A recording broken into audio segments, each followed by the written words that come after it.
Bienvenidos al módulo 7, Normas de Origen, del Diplomado en Comercio Internacional. Durante esta semana voy a acompañarlos con algunos temas vinculados con las normas de origen y el primero de ellos que quiero compartir con ustedes es el Convenio Internacional para la Simplificación y Armonización de los Procedimientos Aduaneros, más conocido como Convenio de Kioto. Dentro de la temática que vamos a ver en este video están las definiciones, el convenio como tal y el anexo K del Convenio de Kioto.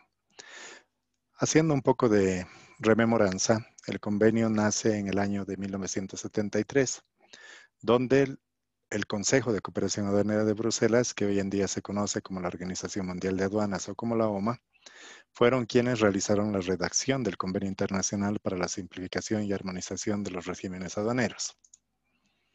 El Convenio de Kioto, de hecho, está abierto para la adhesión de cualquier Estado, así como de las uniones aduaneras o uniones económicas. Al hablar de uniones aduaneras, estamos hablando de bloques o grupos de integración que participan de manera conjunta en el comercio internacional. Tal es el caso de la Unión Europea, el caso del Mercosur u otros bloques que han sido consolidados dentro del comercio internacional. Cuando un país quiere adherirse o una unión aduanera o económica al Convenio de Kioto, solamente tiene que aceptar como mínimo uno de los anexos y posteriormente tiene que ir aceptando los demás anexos de manera paulatina. El convenio, desde 1973, que fue la primera etapa, tiene una modificación en Bruselas, lo que permite el lanzamiento del denominado Convenio de Kioto revisado. La revisión que se hizo al Convenio de Kioto inicial de 1973 estaba relacionado justamente con el conjunto moderno de principios uniformes que empezó a surgir dentro de los procedimientos aduaneros y en las administraciones aduaneras como tal, pretendiendo justamente establecer procedimientos aduaneros sencillos, eficaces y que pudieran ser previsibles para un control aduanero más eficiente. La idea era que se pueda alcanzar una homologación de los procedimientos aduaneros y con ello poder alcanzar niveles similares en la aplicación de los procedimientos aduaneros como tal. Básicamente, la revisión que se dio se hizo necesaria debido a los cambios radicales que se habían dado en el comercio y en las técnicas administrativas desde el momento que se aprobó el Convenio de Kioto inicial. Desde 1973 a 1999 se dieron muchos cambios y mucha transformación en lo que vendría a ser el comercio. Desde los mismos medios de transporte, la misma forma de registrar, los mismos Incoterms que se manejan, todo ello permitió que justamente se tenga que realizar una modificación. Y además, otra de las razones principales por las cuales se realizó la modificación o la revisión del Convenio de Kioto era que efectivamente el convenio como tal no había aportado de manera significativa a la armonización y a la simplificación de los procedimientos aduaneros. Es decir, cada país seguía con la tendencia de manera individual y por lo tanto seguía aplicando los procedimientos de manera tradicional tal y como lo venía haciendo. Y de hecho, un aporte adicional es que efectivamente solo un pequeño número de las partes contratantes, es decir, de los países que habían suscrito el Convenio de Kioto, habían aceptado los distintos anexos y por lo tanto habían formulado muchos de ellos reservas en las disposiciones jurídicas de los anexos que habían aceptado. Es decir, no habían aceptado la totalidad del convenio, no habían aceptado la totalidad de los anexos y en la mayoría de las partes del convenio ellos habían establecido reservas, lo que efectivamente tenía un impacto negativo en la aplicación del Convenio de Kioto. El texto, de hecho, con el cual se está trabajando actualmente, está dividido en 4 secciones. El primero de ellos, que es el protocolo de enmienda, el segundo, el cuerpo del convenio, el tercero, un anexo general y los anexos específicos. El protocolo de enmienda al cual hace referencia el punto 1 es justamente el resultado de la versión revisada del Convenio de Kioto de 1999.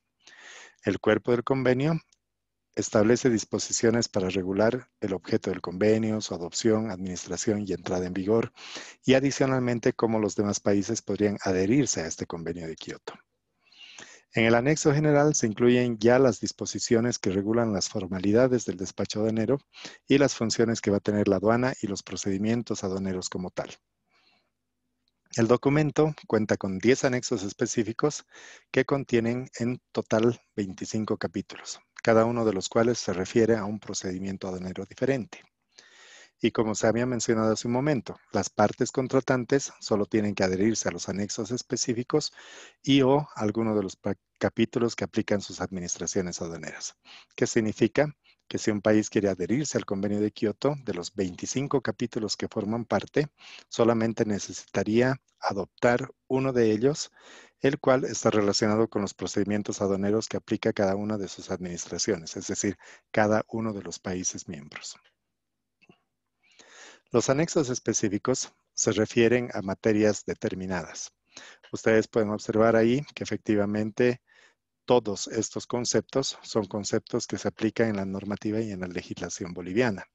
El primero de ellos, por poner un ejemplo, está relacionado con la llegada de mercancías y almacenamiento temporal.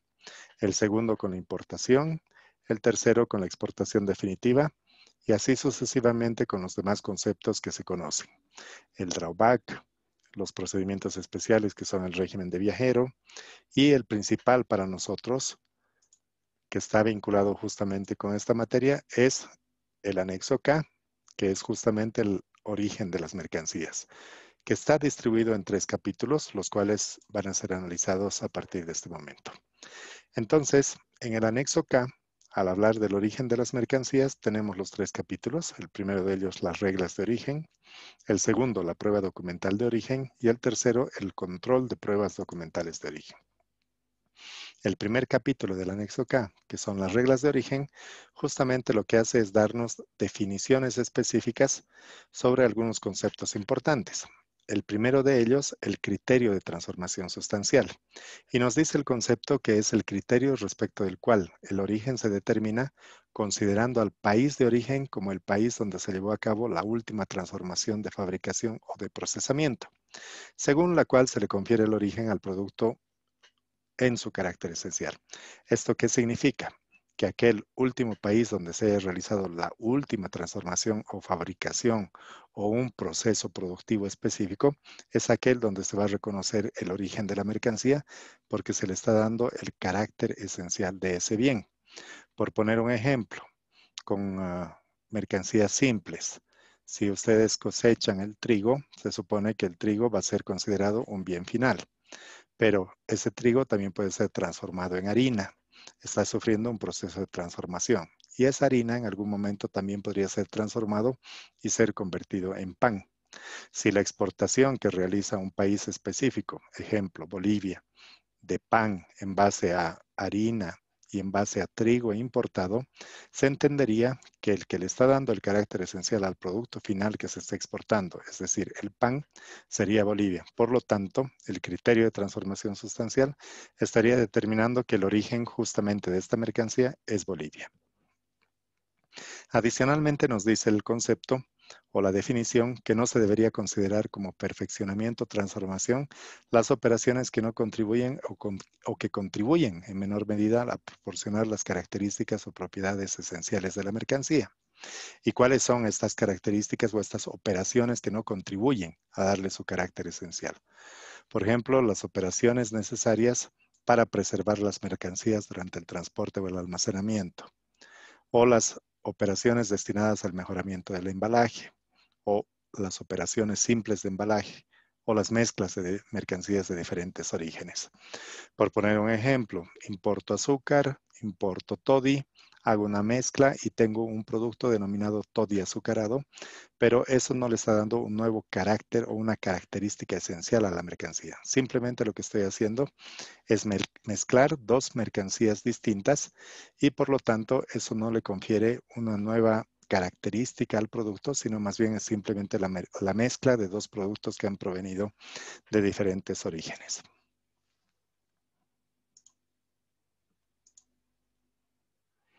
Dentro de los conceptos también tenemos el país de origen de las mercancías, que es justamente el país donde las mercancías han sido producidas o fabricadas, de acuerdo con el criterio establecido a los efectos de la aplicación de la tarifa arancelaria respectiva. Además, las reglas de origen nos dice que son las disposiciones específicas desarrolladas a partir de los principios establecidos por la legislación nacional o por convenios internacionales, que es básicamente hacia donde nosotros dentro de esta materia deberíamos mirar, que es justamente los convenios que han sido suscritos por nuestro país con el resto de los países en los cuales se aplican las reglas de origen específicas. Ahora, profundizando un poco más hacia el concepto, el mismo convenio de Kioto nos dice que existen mercancías que han sido producidas íntegramente en un país determinado y estas mercancías van a ser consideradas como originarias de ese país. Y nos da las características particulares, por ejemplo, los productos minerales que han sido extraídos del suelo, de las aguas territoriales o del fondo de los mares o de los océanos.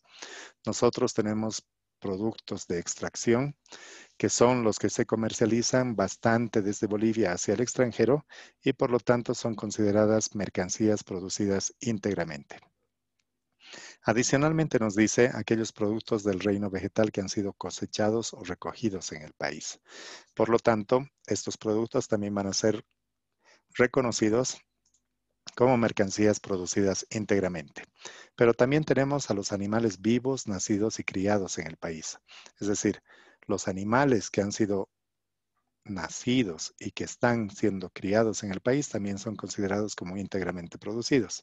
Pero de igual manera, los productos obtenidos de estos animales vivos o criados en el país, que podrían ser los productos que consumimos actualmente, los embutidos o los lácteos o derivados de los lácteos que se comercializan. Adicionalmente, los productos de la caza o pesca que han sido practicados en el país y aquellos productos de pesca marítima que son extraídos del mar por embarcaciones de este país. Hay que entender que también existen en las aguas internacionales los denominados buques factorías, que efectivamente en estos buques se trabajan con los bienes que han sido extraídos del océano o del mar y que están siendo transformados a través de un buque factoría. Por poner un ejemplo, pescas atún y colocas en el buque factoría los atunes enlatados para comercializarlo. Obviamente se va a reconocer el origen de este atún por la bandera del país que lleva el buque factoría correspondiente. Además, nos dice que los productos extraídos del suelo o del subsuelo marino que están situados fuera de las aguas territoriales, siempre y cuando el país tenga derechos exclusivos de explotación de este suelo o subsuelo. Entonces, va un poco más allá de las fronteras. Como ven, estas descripciones que nos dan específicamente las condiciones y las características de aquellas mercancías que han sido producidas dentro de un país, también pueden ser complementadas con aquellos desechos y desperdicios provenientes de operaciones de transformación o de perfeccionamiento de artículos fuera de uso, recogidos en el país y utilizados únicamente para recuperación de materias primas. El famoso reciclaje, o en el caso de la madera, cuando nosotros estamos produciendo el acerrín y con ese acerrín tenemos la posibilidad de producir los tableros o los aglomerados para poder constituir una nueva mercancía. Entonces, el convenio de Kioto nos da lineamientos específicos para poder entender que de manera general se tienen las reglas de origen que se deben aplicar en los diferentes acuerdos que firman los países. Muchas gracias.